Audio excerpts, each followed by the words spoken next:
schedules, driver stats, track information. It's all available on the NBC Sports app as we're seeing drivers fire their cars up. It's 2 rounds of qualifying, the group qualifying format from here at the Roval.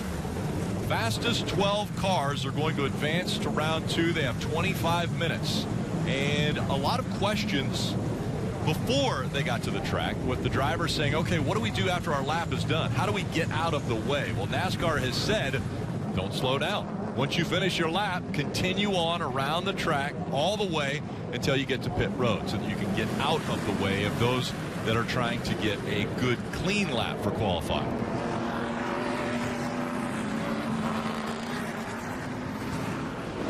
So see all these cars going out together. I find it really interesting they're this close together. Now they're going to try to ride around a little bit. They're not pushing hard right now to get to the front straightaway.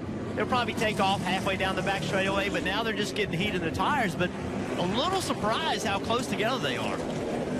Where will they start to gap each other? I mean, will it be when they get to the back chicane? So my only concern, if I'm Martin Truex Jr. behind Kyle Busch and I want to get started a little bit sooner than he does, I really can't, unless I'm willing to pass him. So, but some of this may be, some drivers on a road course may feel like they do a little better job following someone. On a big track, you definitely wouldn't want to do it because it'd take air off your car and make your car not drive well. But here, maybe a little bit of having somebody to follow would be a help. Like having a rabbit out there to chase.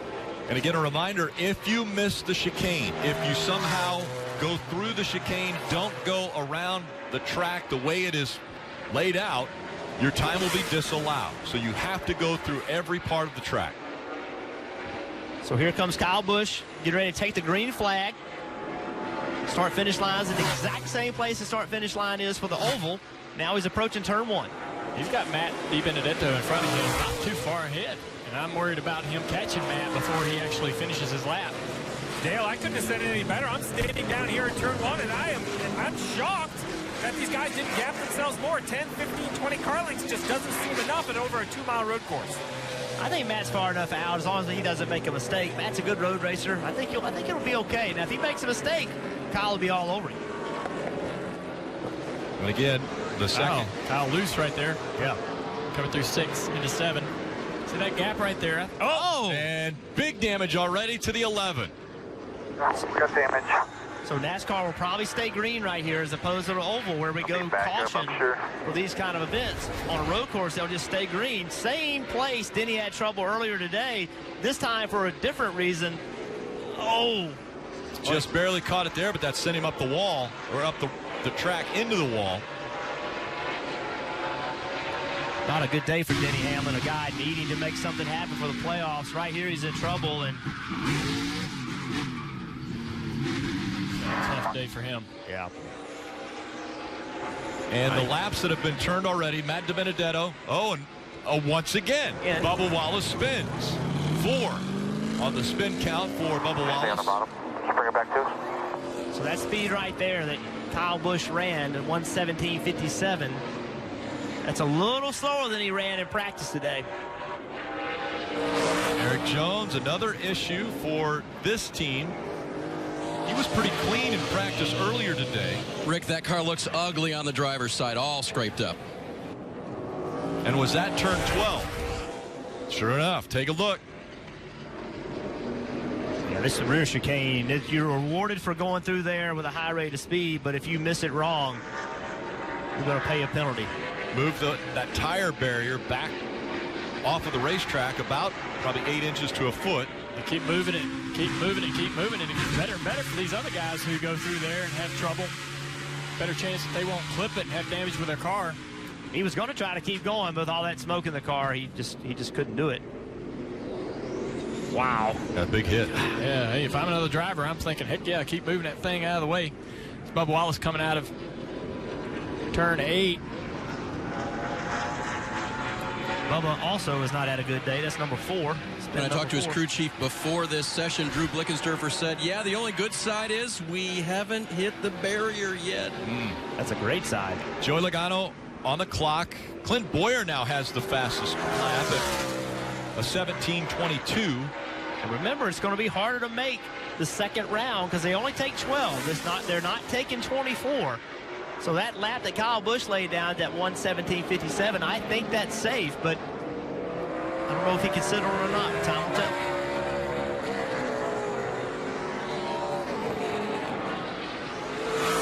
It's interesting to see where drivers can make up time on this track as well. That's exactly what I was thinking, Rick. I just don't know if there's a lot of time to be made up on this infield section right here. While you have to be solid technically and there is some wheel spin, it's just an area, not a lot of acceleration, not a lot of decel, maybe a tenth here or there. I'm looking at that backstretch chicane, guys. That reminds me of the bus stop at Watkins Glen. That is always the key to qualifying at Watkins Glen. It appears so far it's going to be the key to qualifying here today. See Joey Logano, he's about to enter onto oval number 1, and he's a tenth and a half off of what Clint Boyer was. Now let's see what he can do in that part of the racetrack that Steve was just talking about. He's making ground up down these long straights. Not much, though. Let's see what happens right here. A little easy getting in the corner. Can he make it up on corner exit? We lost 2 tenths, roughly, tenth and a half, 2 tenths through there. And it looked like a good line through there. It looked like it had good speed through there. That's just how much better Jimmy Johnson got through that particular part of the track. Who's the fastest car right now, beating Clint Boyer. Jimmy Johnson at a 1:17.14. Wow, Blaney. Third. And slow coming to the line. Yeah, I thought he was very in trouble. loose. Yes. Bowman on a good lap here. Down to turn 16, 17. Oh, he drives it in there, but still missed. He still made the curve. Locked up the right front. Still had the good apex. And he's fastest. That's a good job. Good job, P1, fans on. Really good job. So, Junior, my question is, at what point did Alex Bowman know he was going to make that corner? Because I was worried. So here's a driver outside trying to help the crew put the car back together. At least, I'm sure, to get out there for at least a lap. While this is going on, A.J. Allmendinger went to the top of the board. Fastest lap run so far this weekend. Daniel Hemrick, second. What a great run for Daniel Hemrick and a big day for him. Yeah. Announced earlier today that Daniel Hemrick will be driving for Richard Childress Racing in 2019. He will drive the 31 car. So we just saw Denny Hamlin out of his car. Look at this mess of traffic back here. Denny Hamlin working on that deck lid. They're allowed to tape things on. That's all the repair you're allowed during qualifying is tape the car up however you can. You're not allowed any tools. I think why that's important, guys, is this is not an impound. There's practice again tomorrow, so they just got to get a lap. Even if it's 25th, 20th, any improvement is going to help the 11. Even if they don't move forward, that'll help him where he starts, help him with pit pick. So at this point, any time is better than nothing for the 11 car. Crew watching the clock as far as how much time they have. There's 17 minutes to go in this session. And this traffic, I mean, it looks like these guys are out of the way, but that right there is bothering those cars that he had to go around the 31 car in turns 9 and 10. He had to go around the high side of that car instead of running the shorter distance. So this is bothering his lap. It's costing him a little here and there. It's the sight lines of this racetrack. It's very hard to see. Amarola 12th. It really is. I think from a visibility standpoint, it's probably the hardest racetrack that we go to as far as being able to see the next corner. And then you add on top of that cars in front of you. That's another distraction. I agree with you. I think that did hurt Eric Amarola. Most recent road course winner, Chase Elliott, across the line, and Elliott is 4th quickest. Right now the fastest is A.J. Allmendinger, who it was announced earlier by JTG Doherty Racing that he would no longer be with that organization in 2019. Then it was announced yesterday that Ryan Preece will drive for the 47 team in 2019. So as you look on the board on the left side, you see Chase Elliott. He's up to 4th, but look what he did. He hit this turtle, the big turtles, and you have to wonder how much damage that did to the splitter, if that's going to affect them into the next round. Jeff, another thing I'm wondering when I look at the top 12 currently, Bowman in 3rd, Elliott in 4th, Johnson in 5th. Could it be a company that has dominated the mile and a half throughout their existence over the last decade or so? That's how they won so many championships. This being a down year for Hendrick Motorsports, could the Roval be exactly what they need to get 3 cars into the next round with 2 currently on the outside looking in? I would have not thought that at the beginning of the year, but looking at the season they're ahead, maybe the Roval is exactly what Hendry Motorsports is looking for. It's certainly an opportunity. It's a challenge. It's something different, so that creates an opportunity. Also down on the cut line, see Truex Jr., Harvick, Almirola, all those guys, they are below that cut line. They're going to have to make another run. How about the discrepancy in laps? Look at the two. Yeah. Man, he had a big moment there. That really hurt his lap. Coming around turn 4, they're in the banking of turn 4 of the NASCAR Oval. That's actually turn 14. And Red, no power steering for most of the lap. Oh, wow, there you go. No power steering. but he was actually in the green coming through that corner. So as he's coming around turn 14 here. Oh, he said he's going to take it into the garage. Go to the garage. Well, guys, that's not the only damage. If you look behind the left front tire as he turns back to the right, the whole rocker panel smashed in. That tells me right here behind this left front tire, you don't see a side skirt? He's made contact with curbing somewhere around this racetrack. Yeah, he's gotten into the blue curb somewhere. The nose is torn up. But he had a good lap, and so that surprises me. He didn't have any power steering running around a road course running that fast. Kelly.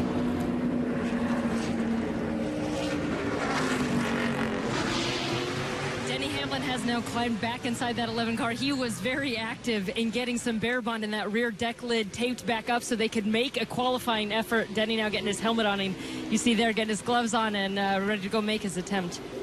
So, you know, we talk about a new track, guys. Another thing I was wondering, I was looking at my notes here, when you have to leave pit road to take the green, and I realized I don't know. And I don't think anybody else knows, right? So you're looking at about a minute 16 lap. That's at speed. Burton, I would imagine you're going to have to leave pit road with like, what, a minute 15, maybe even a minute 30 left in practice to even get a lap in. Yeah, it's going to take a while to get back around. And, you know, this is a defining moment right now.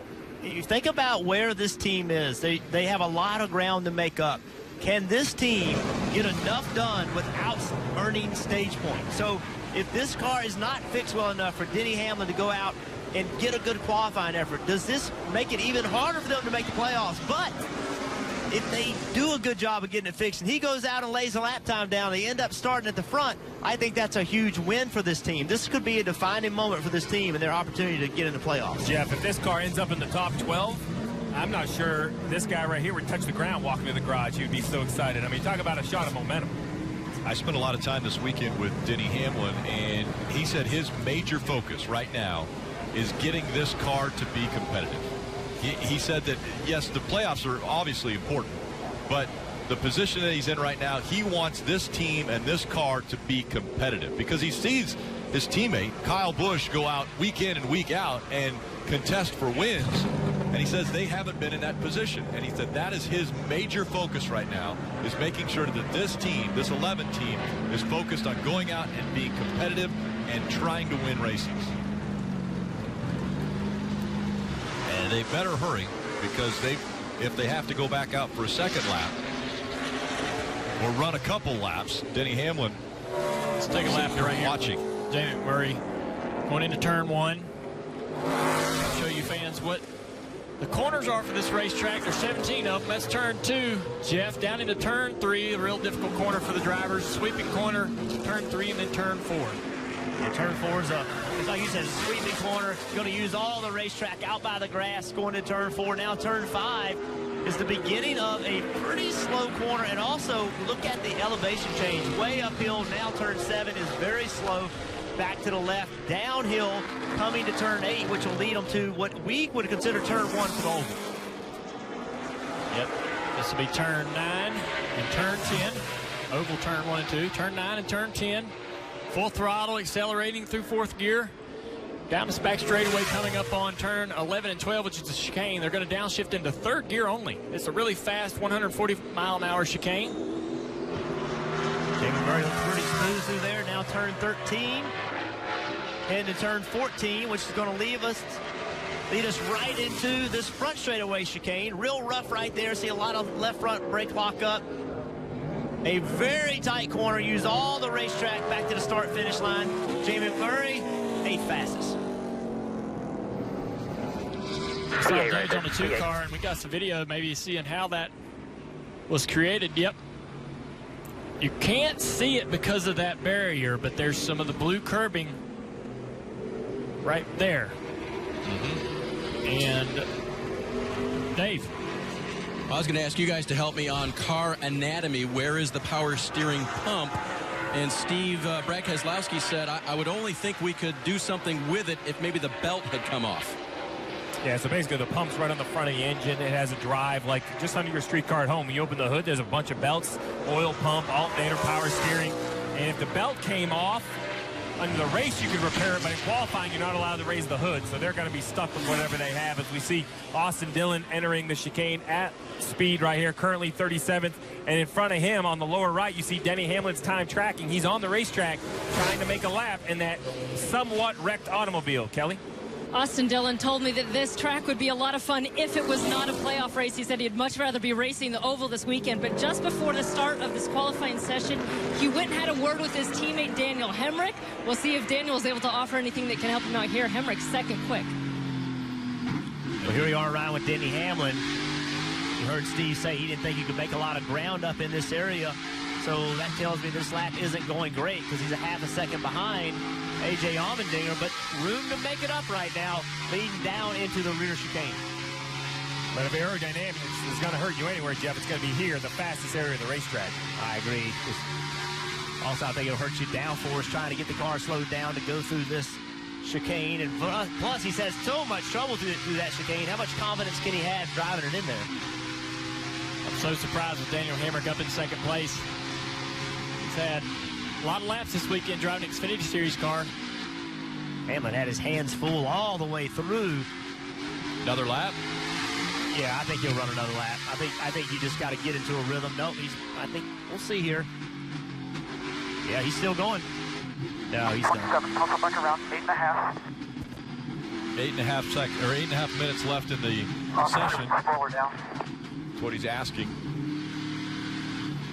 You could see his hands, how much his hands are moving as he went through with his old 3 and 4, 13 and 14. He just did not have any security in the car. I think that's to Steve's point. Aerodynamics are going to matter the most in those parts of the racetrack. These teams digging themselves a hole that they're going to have a tough time getting out of. Well, and a couple of them that were already in holes, including the 11 of Denny Hamlin and Eric Jones, they've already had issues. They've already had issues in this qualifying session.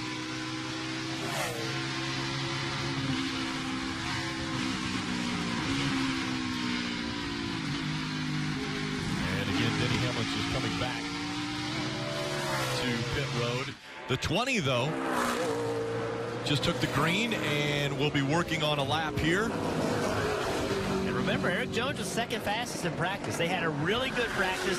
His first lap out, he had trouble. You see the damage on the left side of the car. So you see right now, it's just a little bit off where Joey Logano is.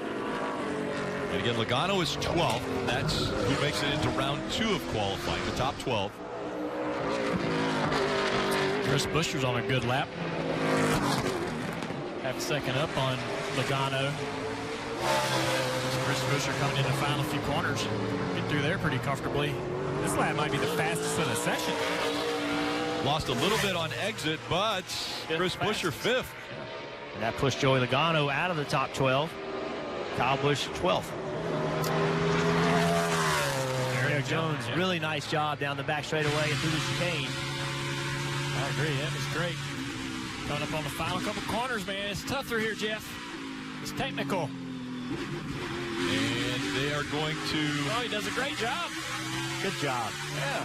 He gained a lot of time there. They're going to need to send Not Kyle safe. Busch back out. It's not safe, though. Coming to get the green. This shows you how important it is to carry speed to the green flag.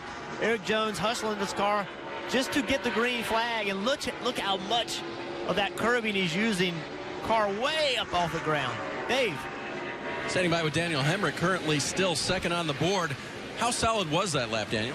I feel like it was pretty solid. On new tires, there's so much speed to be gained in roll speed. I feel like I did as good a job as I could in the Smoky Mountain Herbal Snuff Chevrolet. Just trying to put the lap together, and very, very happy these guys, man. It's tough when you take a group and you pull them out of the shop and go run a race. And it's our second one together, so happy where we unloaded, and we've done a lot of good things here today, and I'm proud of that. Other thing Daniel told me off camera was coming to that final set of turns, guys, coming to the start-finish line, there is so much reward there time-wise. You just got to go for it, but not make a mistake. Jeff, one interesting thing I'm noticing is right now the top 7 are Chevrolets and 8 of the top 9. We talked about the limited time on the racetrack and simulation and all the different tools these drivers and teams prepare. Are we seeing something that perhaps the Chevrolet teams had right in their simulation or their simulator for their drivers to be ready for this qualifying? I think that's a great point, Steve. I think finding a way to use all the technology available to you today is so important to make a lap time. And from a driver's comfort level, having a chance to be in a simulator with it being accurate, that matters too. So you may be onto something. Man, I remember the days when people said that video games and simulators weren't worth nothing. I was telling people for 15 years how helpful that was, and now all we do is praise the ability to be able to use the simulators and get laps in these particular situations when you don't know the track at all. You used to get in trouble for playing video games all night. What do these people know? Hey, Steve, I've got a number for you, Steve. 116. Yeah. That's the number from pit exit to the green flag. So that's how much time folks have. So you watch that clock at the upper right as it gets down. If it gets below 116 and someone hasn't left pit road and needs to get a lap in, they won't make it around. Are you guys surprised Kevin Harvick, 19th fastest? Absolutely. I really believe he would be a guy that would be a threat for the pole today. Here he is coming through the chicane. Him and Martin Truex Jr. both. I mean, Truex Jr.'s won 2 out of the last 3 road course races and finished second in the other one. So seeing some guys that just ain't quite figured it out yet. Kevin apologized to his crew. Sorry, guys, but Rodney Childers came right back and said, well, we could have done some mock qualifying runs that might have gotten you a little bit closer. Not to say they didn't do any, but they maybe could have done more. Well, another guy I'm surprised is Kyle Busch in 13th, and I'll give you a little secret guy. My fantasy team needs him to run again and find his way into the top 12. You have him winning the pole, Steve? I cannot confirm nor deny, but it would be really good if he did. Really good if he did. See Martin Truex Jr. trying to make his lap, and then right behind him, you know, this just isn't something you normally see. Cars this close together. Ryan Newman following Martin Truex Jr. As long as the car in front of you is up to speed, you see, Newman overdriving. As long as the car in front of you is up to speed and you have confidence in that driver and its ability, it can be a help to some drivers to have that rabbit in front of them. That just showed how important turn 8 was, though, guys. He really did not get through turn 8 well. And look how much it's penalizing him down this whole straightaway, over 0.2 of a second. See in front of him, Kyle Busch has pulled out on the racetrack to try to improve his time. Pretty good through that chicane on the backstretch for Martin Truex Jr. Can you make up over 1/10 of a second in this part of the racetrack? Over the best car, the guy that's went through there the best. I don't know if you can do it. It's going to be close. Nope. Very close, but he finishes 13th on that lap. I'm surprised how tight it is. Considering these guys, you know, the limited amount of time they had on this racetrack, I'm amazed at how talented these race car drivers are. This just shows you that this is the elite motorsports in North America. Look at all the green, by the way, guys. Look at all the green. Got a 116.95 on the pole and a 117.35 in 12th. It's incredible. All of these drivers tracking against Ryan Blaney, who right now is 12th. Austin Dillon has lost quite a bit of ground. Now, Menard and Kyle Busch also have lost ground. Pagano with a really good chicane. Didn't leave the corner that great. Lost a little bit of time, but overall seemed like he gained through there. But it's just, you see what's going on down the straightaway. He just can't keep it up. Now, can he make this work?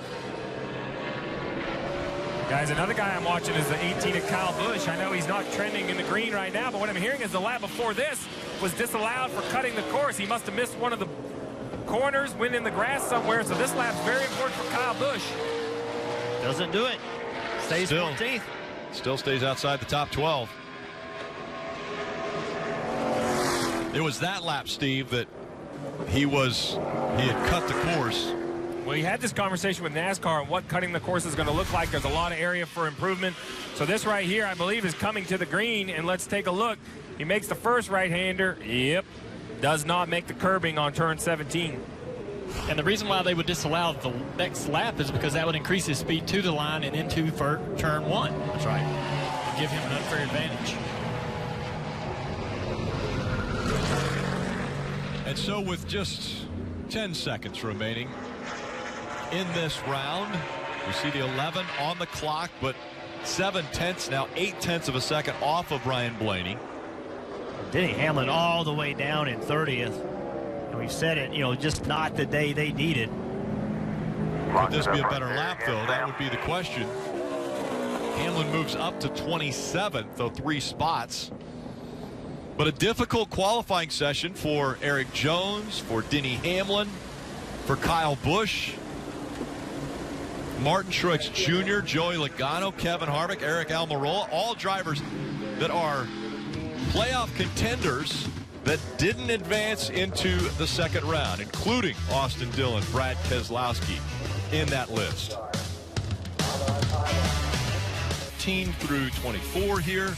Look at all the drivers in the playoffs that are not going to advance into the next round, including Brad Keselowski. Damage to the 11 of Denny Hamlin. They'll have to go to work on that car.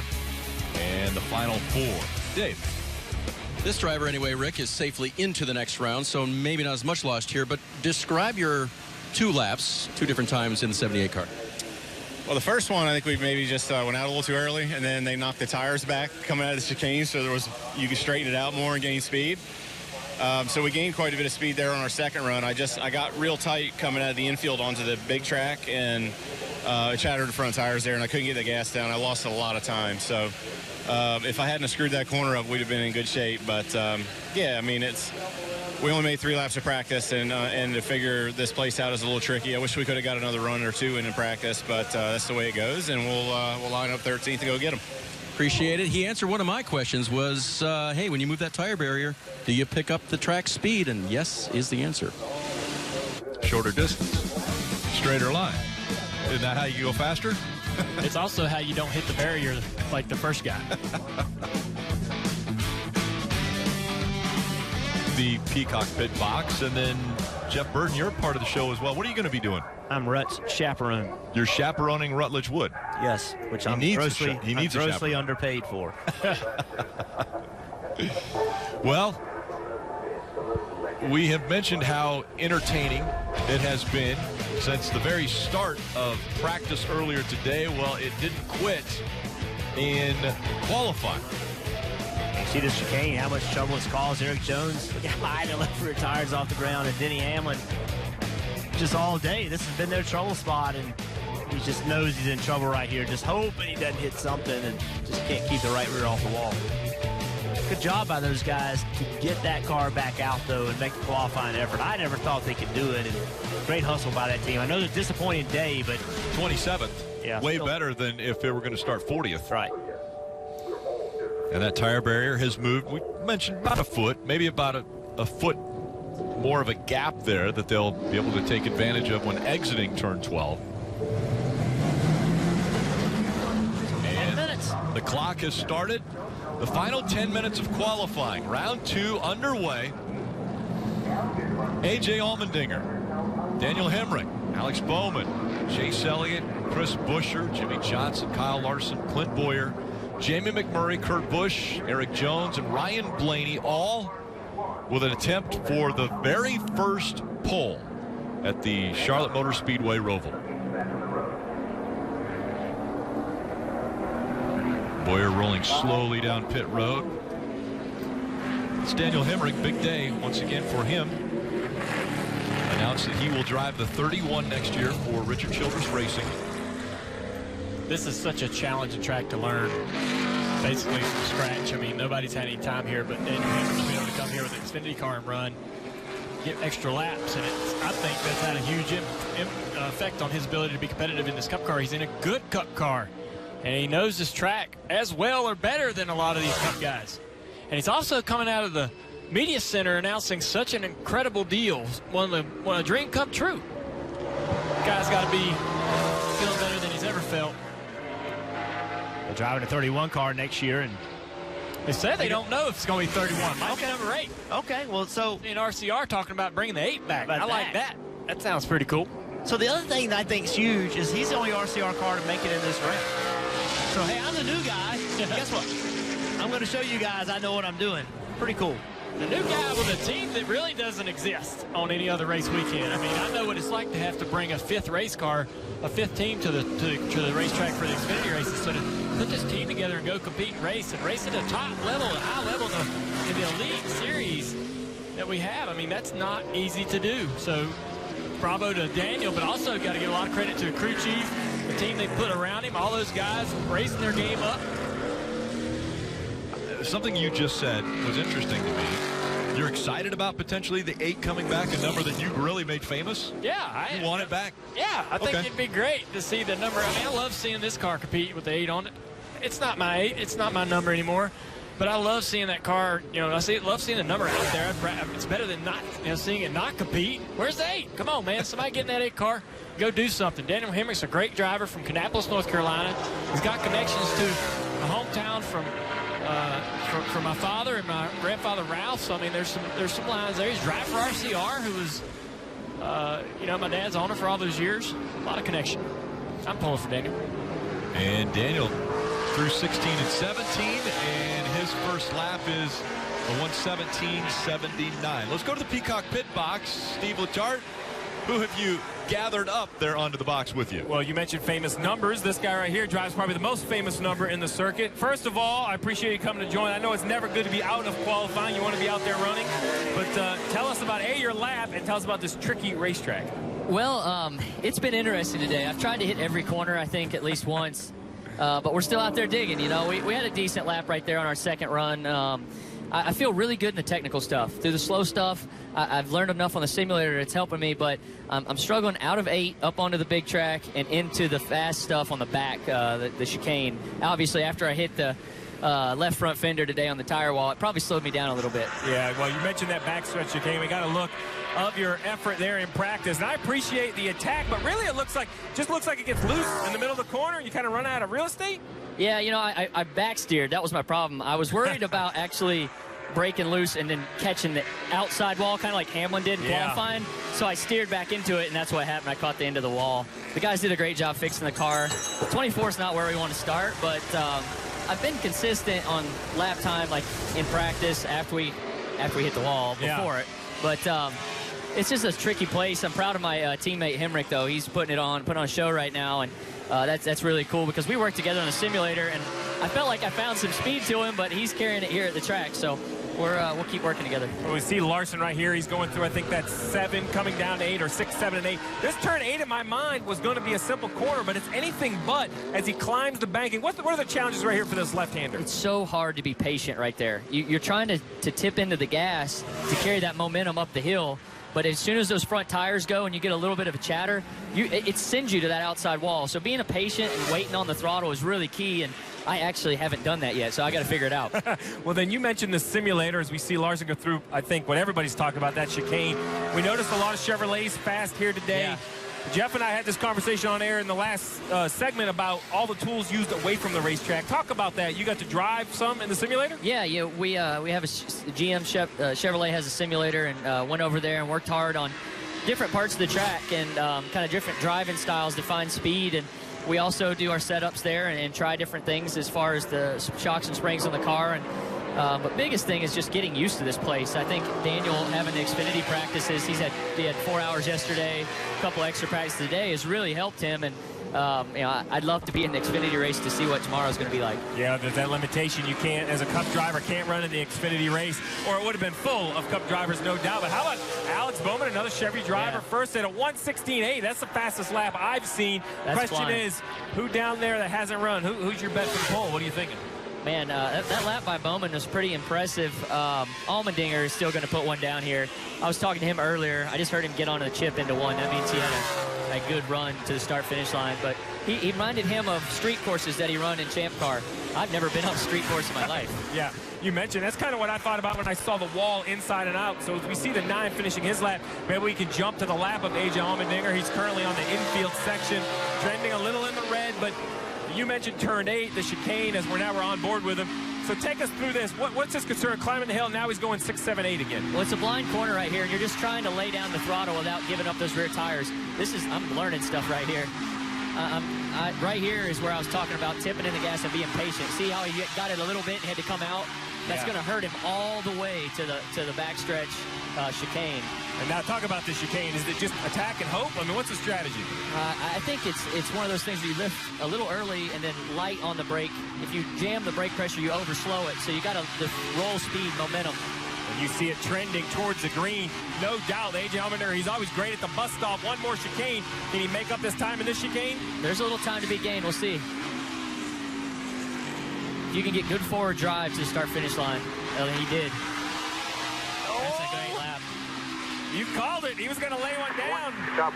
We rode on board, and he's mad at himself right now. He's hitting. He knows he left time off of turn 8 when he had to come out at the throttle. But that's a heck of a lap where he gained it back out of the chicane. Yeah, now Kurt Busch trending in the green. That chicane is just, it's connected by 2 long straightaways, so any sort of issue is going to kill yourself. Here's the 42. You mentioned exiting turn 8. He's going to go on. Allmendinger smooth, and he's gaining time. Yeah, versus Allmendinger, which you pointed out didn't get off there very well. So he's going to have a big head start into the chicane. The question is, can he get through there as good as A.J. Allmendinger? I think his crew chief just told him looking good here, so yeah, he got through there pretty decent. A little slower than A.J. there. Now, is that info you would want? Would you want to know that on the backstretch? I mean, it would be, I don't know, in qualifying when you're trying to get it all, it might be enough to help you finish the lap off clean. This would be a big statement if he can pull it off. Yes. Oh, man! Not enough. Did he? He did. He got it. He does. That's a big statement for a playoff car to go out and score the pole. Talk about this race. We're talking about qualifying. We'll see. We got Blaney. That's his last lap. I'm not sure if anybody else is even on the racetrack. What's your approach? 109 laps around the track that we've proven has, kind of traps all the way around it. For sure. Have an issue. What's your approach? You quick. My approach is I would love to be racing here if this wasn't a playoff cutoff race, but it is, and I got to be smart. I got to take my time, let others make mistakes around me, play the chess match to our best advantage. Our best advantage is going to be staying on the track all day, letting these other guys make mistakes, because there's going to be a lot made. Hopefully I make less, and we put ourselves in the next round of the playoffs to keep fighting for, because we've been really good the last couple of weeks on these ovals, and I can't wait to get through this. Hopefully it's a positive thing that we do get through it. Yeah, I mean, I'd be the first to say I was critical on your performance over the summer. Came out great, won the 500, but since Michigan, you guys have really found something. I know it's not the same thing at every track, whether it's confidence or a setup, but it's been fun to watch. You every week seem to find a little something. Pit strategy, pit stops, faster race cars. And it's gone from who I considered maybe not a contender for round 2. Now you're above the cut line, a definite contender to advance. Yeah, and this is kind of throwing the wrench in that whole part of it. But like you said, we've just steadily gained from Michigan on. We found some things in the car to make it better. The pit crew stepped up at Richmond. We've done a good job of execution, and that's all you can do and all you can ask for in the playoffs like this. Well, this is going to be Kurt Busch's last challenge right here. Chris Buescher, how did you get through the chicane? It looks kind of average, not gaining or losing. I'm not sure there's a half a second available in the final chicane. And make it. There's a half second if you missed that last He got really loose off of 4, and I think that kind of killed his speed. But he's been pretty good all day leading up to this point. He probably just tried to get a little aggressive out of 4. Yeah, I think this is a perfect example. Ooh, you can kiss the wall right there pretty easy. So 10th place position right there. Pole sitter Kurt Busch for the cut race. Hey, man, listen, I can't thank you enough for come down here, spend some time. You were just out there explaining this track to the fans. They're in store for a great show Sunday. Good luck tomorrow getting your car dialed in. Yeah, we're going to work hard tomorrow in practice. Thanks for inviting me up. And hopefully Sunday, when it's all said and done, we're going on to round 2. There you have it, guys. Austin Dillon trying to get some practice in tomorrow and advance out of the first round of the playoffs. And your pole sitter, Kurt Busch in the 41.